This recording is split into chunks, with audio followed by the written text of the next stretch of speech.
항상 부어 있었다. 도대체 아줌마가 몇 명인지 모르겠습니다. 주사 아줌마, 기치료 아줌마에 의해서 이번에는 경락 아줌마입니다. 이 경락, 이 얼굴 경락 아시잖아요. 마사지 아줌마도 청와대를 드나들었던 것으로 한 언론 보도에 의해서 일단 전해지고 있습니다. 저 얘기인데요. 정옥 의원님, 이렇게 아줌마들이 원래 이렇게 많은 건지 저는 몰랐던 부분이 이번에 너무 많아서 뭐 특히 뭐 이런 마사지라든지 이런 시술 같은 것도 그렇고. 근데 경락 마사지를 좀 어떻게 봐야 되는 겁니까? 저 부분은 좀 주사 아줌마, 기치료 아줌마랑 조금 이게 좀 다른 버전 아닌가요? 그렇겠죠. 이름이 다르지 않습니까? 그리고 제가 알기로는 이 경락은 굉장히 아프다 그래요. 그리고 왜 여성들이 요새는 왜 얼굴 사이즈가 작은 거를 선호하잖아요. 그래서 그 경락 마사지를 받는 여성들이 많다는 얘기를 제가 들었는데 아마 본인이 가서 경락을 했으니까 했다 그러겠지 이 엄중한 시국에 뜬금없이 나타나가지고 아닌 걸 했다고 그러지는 않을 것 같은데 그랬겠죠. 그거 하나는 제가 개인적인 생각이지만 대통령의 얼굴이 그 국회에 계실 때에 비해서 상당히 그 이렇게 이제 행사라든지 이렇게 나오실 때 보면 굉장히 부어 있다라는 느낌은 저도 받은 적이 있기는 있습니다. 그리고 이제 과거 얼굴하고 이렇게 비교를 해보면 과거 얼굴이 훨씬 좋거든요. 갸름하고. 근데 아마 그게 그 피곤이 그 만성 피로 때문에 그런지 몰라도 늘 부어 있고 근데 이 경락 하시는 이분의 얘기는 보톡스를 많이 맞아서 부어 있으니 그거를 좀 어떻게 해달라 해서 자기가 들어갔다고 상당히 구체적으로 얘기하잖아요. 예. 근데 이제 이런 얘기는 또 어떤 효과가 있냐면 바로 며칠 전에 대통령께서 기자들과 간담회를 하셨는데 예. 바로 이러한 증언이 계속 나올 때마다 그 대통령이 주는 품격이 상당히 이제 또 떨어질 가능성이 있고 도대체 기치료에 주사에 이런 비선 의료라든지 시술을 얼마나 받은 거야라는 어떤 그 지금 박근혜 대통령에 대한 신뢰가 더 떨어지는 그런 결과가 또 나오는 상황이 되겠죠. 예, 박 변호사님 네. 뭐 보톡스 때문에 부었다 이런 이야기도 나오는데 그렇죠. 사실 몸에 이상이 있으면 얼굴이 붓기도 하는데 어떤 뭐 그쪽으로 치료를 해야지 경락 마사지로 치료를 하려고 했다? 뭐 어떻게 받아들여야 될까요? 일단은 경락을 받는 걸 갖고 뭐 무면허 의료행위라든지 불법이라고 보기는 어렵습니다. 그거는 국정농단이랑은 예, 뭐 그거 아무 상관없는 상관없습니다. 마사지 저도 상당히 많이 받거든요. 예. 근데 이제 문제는 그 마사지하는 경락하는 아줌마가 뭐 보안 손님, 이른바 보안 손님으로 들락날락했던 그런 부분. 그리고 그 말고 우리 계속 얘기했던 기치료 아줌마라든지 주사 아줌마. 그러니까 뭐 온갖 아줌마들이 다 나오고 있는데 나머지 두 아줌마는 좀 문제가 될 수가 있죠. 왜냐하면 비선 의료진이니까. 불법 의료가 관련되기 때문에. 근데 경락 아줌마는 요번에 이제 결국은 많은 어떤 비선 우리가 알 수 없는 보안 손님들이 왔다 갔다 했다는 것을 아마 얘기해줄 예 중에 하나가 될 걸로 보고요. 예. 이 아줌마가 이제 이 경락 아줌마가 얘기했던 뭐 붓기를 빠뜨리는데 이거는 사실은 그 의학적보다는 심리적인 어떤 그런 게 많거든요. 예. 기분 좋고 막 통증이 줄어드니까 그런 의미가 있는 게 아닌가 이렇게 봅니다. 저희가 이제 비선 의료진, 뭐 경락은 조금 다른 버전일 수 있겠습니다만 비선 의료진 얘기를 하는 게 이렇게 보안 손님으로 들어와서 특혜를 받은 정황도 포착됐기 때문에 이게 국정농단과 이 비선 의료진도 관련이 있기 때문이겠죠. 경락 마사지 얘기 다시 해보겠습니다. 일반적으로 이런 치료가 이루어지는지 어떻게 이루어지는지 잘 모르시는 분들을 위해서 저희가 뉴스특급 제작진이 관계자와 얘기를 나눠봤습니다. 그 목소리 같이 들어보시죠. 림프 관리로 통해서 붓기를 빼드리는 거예요. 일주일 동안은 관리를 하시면 안 돼요, 고객님. 그리고 림프 쪽으로 그게 만지면 모양이 틀어질 수가 있어서 일주일 뒤에 오시면 저희가 림프 배출을 해서 붓기 빠지는 걸로 많이 해드릴게요. 네, 고 박사님 제가 네. 직접 통화를 해봤는데 예. 제가 이렇게 질문을 했어요. 얼굴에 보톡스를 맞아서 부었는데 마사지를 받아도 되나요? 이렇게 질문을 했더니 일주일은 마사지를 받으면 안 된다는 거예요. 박 대통령은 이 부분을 알고 있었을까요? 대통령이 뭐 그런 데까지 어떻게 자세히 알았겠습니까? 또 경락 하시는 분들이 저도 이렇게 뭐 어떤 모임 같은 데 가면 있더라고요. 그래서 그게 무슨 정식 허가를 받는 것 같지는 않고 몰래 다니면서 뭐 경락 받으실랍니까? 이렇게 물어보는 사람들이 있어서 이게 민간 치료. 뭐 전문 뭐 등록된 마사지 샵도 있긴 있더라고요. 물론 마사지 샵도 있는데 그냥 민간 치료로서 뭐 이렇게 좀 마사지 비슷한 것 같아요. 그래서 혈, 뭐 기 이런 데를 눌러주는 것 같던데 어쨌든 뭐 대통령께서 주사 아줌마, 기치료 아줌마, 경락 아줌마 해갖고 청와대가 아줌마 세상인 것 같은데 이분들이 전부 다 또 보안 손님으로 철저한 그런 그 경호실에 뭐 체크를 받지 않고 이렇게 스크린을 받지 않고 들어오신 분들인데다가 청와대에는 뭐 여러 차례 얘기가 나왔습니다만 주치의뿐만 아니라 자문의까지도 우리나라에서 내놓으라 하는 그런 분들이 계시는데 예. 왜 대통령께서 꼭 이런 뭐 비선 그런 진료를 받아야 하는지 그게 참 이해가 안 됩니다. 아마 제가 볼 때는 청와대 와서 그런 행위를 하신 게 아니고 청와대 오기 전부터 뭐 그럴 경우에 가능성이 따라서는 있겠죠. 그런 뭐 요 주사 아줌마라든가 기치료 아줌마 이런 분들한테 이렇게 습관적으로 받아왔기 때문에 어떻게 보면 개인적으로는 그런 분들이 편하니까. 그냥 공식적인 라인에서는 사실은 양의사라고 하죠. 의사들은 이런 뭐 한방 치료 이런 것에 대해서는 아주 싫어합니다. 예. 뭐 효과가 없습니다 하고 그런 경향이 있고 또 박근혜 대통령도 뭐 지난번에도 얘기를 했었죠. 뭐 이런 태반 주사인가 뭐 이런 거 놔달라고 하니까 그때 이병석 주치의가 아예 그건 놓으면 안 됩니다 이렇게 좀 싫어하니까 뭐 이렇게 그 후에 이병석 뭐 주치의도 쉽게 받겠습니다만 어쨌든 본인이 그 전부터 해왔던 습관에 따라서 이런 것 같은데 하여간에 청와대의 공식적인 의료 체계가 무너졌다는 데 대해서는 뭐 참 안타까운 일이죠. 예. 저 화면 같이 저희랑 보실게요.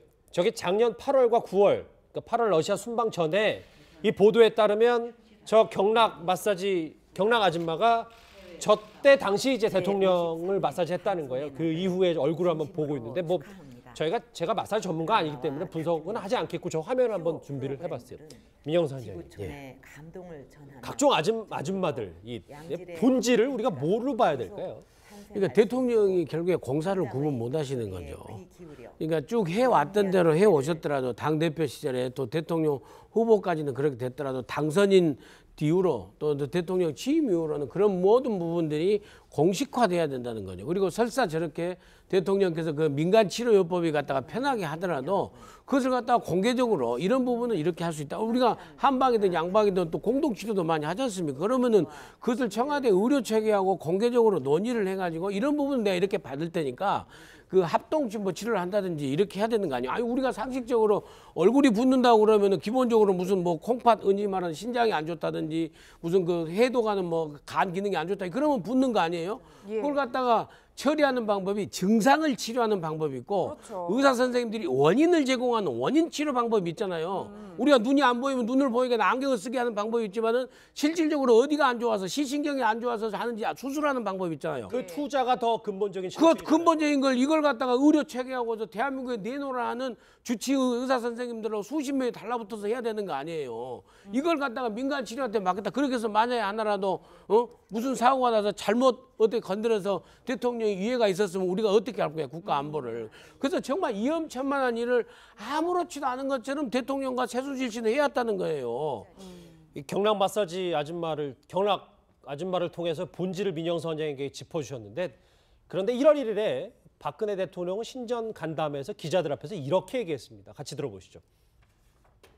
대통령부터 또 우리 모든 사람이 자기의 어떤 사적 영역이 있지 않겠습니까?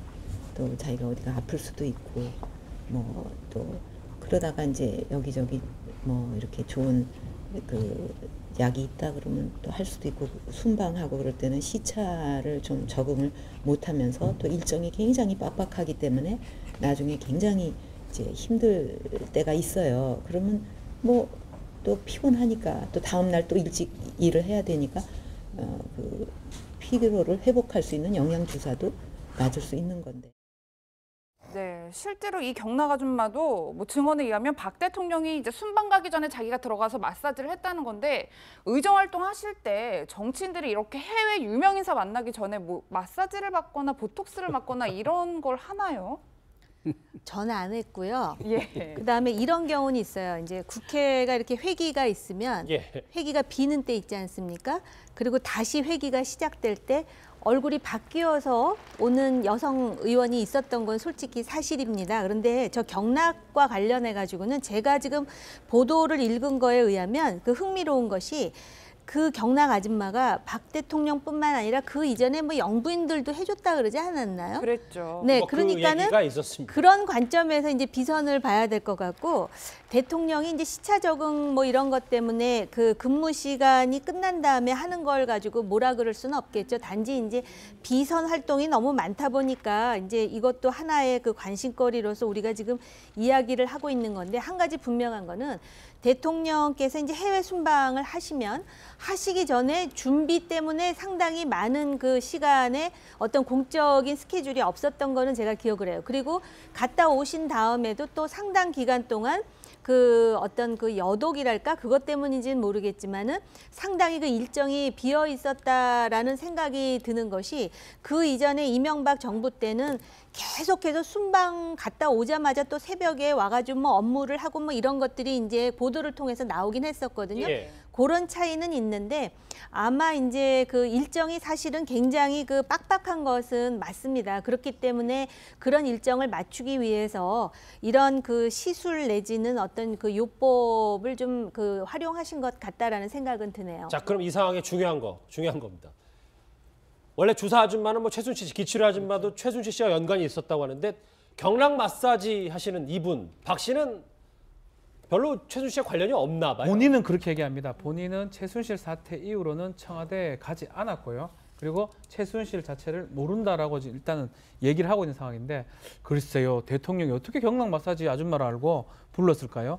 그러니까 기치료 아줌마, 또 우리 백 실장이라고 있잖아요. 60대 백 실장. 백모 씨, 뭐 정유라도 백모 씨 안다고 본인이 얘기했는데, 그 두 사람, 기치료 아줌마, 주사 아줌마를 최순실이가 데리고 온 것처럼 마사지 아줌마, 경락 아줌마도 최순실이 알거나 최소한 소개를 받았을 가능성이 아주 높은 상황이 아닌가. 왜냐하면 대통령 입장에서 지금 다들 뭐 지적하고 있지만, 이렇게 의료진이 있는데도 엉뚱한 사람 들어오는 것도 지금 문제인데, 예. 최순실이라는 사람을 믿고 그 사람들 아줌마들 불렀는 것 같거든요. 절대 알 수 없는 시중에 있는 마사지 아줌마를 불렀지는 않을 것 같고, 믿는 사람이라면 최순실을 통해서 왔을 가능성이 높다, 이렇게 보입니다. 네, 고 박사님, 뭐 박 네. 대통령이 마사지 받을 수 있다 이렇게 생각을 한다고 그렇죠. 해도 가장 네. 큰 문제는 청와대에 검문 검색 없이 뭐 비표 없이 드나들었다는 거예요. 이렇게 보안 손님이 많은 청와대 가능한 일일까요? 그러니까 박근혜 대통령이 당 대표 시절이라든가 국회의원 시절에는 뭐 경락을 받든 누구를 받든 관계가 없습니다. 개인이 받는 것이. 근데 박근혜 대통령 국가 원수입니다. 원수.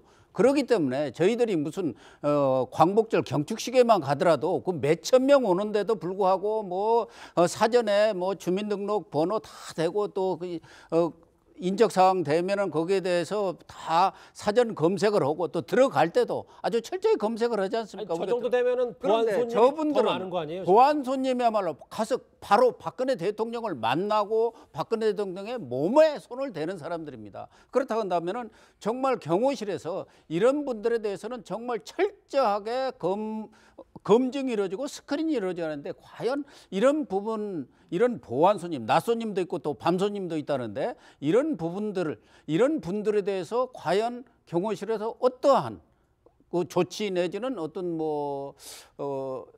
지침이랄까 이런 것이 있는지, 그런 것에 대한 어떤 뭐랄까요, CCTV라든가 이런 것들을 확보하고 있는지, 저는 그런 부분이 의문이 돼서, 이런 부분도 지금 여러 가지 문제가 제기는 되고 있습니다만은, 경호실에 대해서도 특검에서 좀 철저히 이런 그 대통령의 어떤 그 보안 문제, 또 안전 문제, 거기에 따라서는, 경우에 따라서는 이상한 뭐 이런 미션을 가지고 혹시 들어가지 말라는 법도 없는 거 아닙니까? 아무리 최순실 씨가 대통령과 가깝다고 하더라도 이 아줌마들은 대통령과 가까운 분이 아닙니다. 또 믿을 만한 분이 아니기 때문에 예. 이런 부분에 대해서는 정말 저는 의구심을 많이 갖고 있고, 경호실에 대해서도 차제에 경호실 관계자들은, 이런 분들은 아마 이영선 행정관이 이렇게 보안 손님이라고 하면은 바로 차에 태워가지고 바로 이렇게 대통령 앞에 모시다 드린 거 아닌가, 이렇게 보여지는데, 정말 경호 체계를 다시 한번 점검해야 할 것 같아요. 잠시만요. 지금 속보가 올랐는데 같이 보시죠.